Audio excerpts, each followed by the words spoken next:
वेगवेगळे मुद्दे यायला लागले। मग मुंबईचा महापौर कोण होणार असा मुद्दा देखील आला।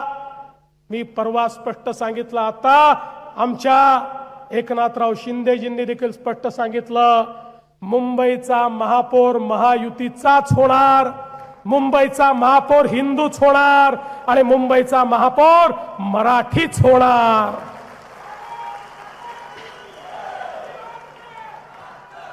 पण परवा वारिस पठाण बोलून गेले, मुंबई में बुरखे वाली मेयर बनेगी। आम्हाला वाटलं आता मराठी माणसाबद्दल बोलणारे तुटून पडतील, पण मला समजलंच नाही। अचानक भोंग्याचे सेल डाऊन झाले। सकाळचा भोंगा बोलेनाच, विचारलं तर तोंडातनं शब्दच निघेना। एक जण यांच्यातला बोलायला तयार नाही, हे त्याचं उत्तर देण्याकरता देखील तयार नाही। आता आम्हालाच त्यांना चार्ज करावं लागेल, तर कदाचित या भोंग्यातनं आवाज निघतील।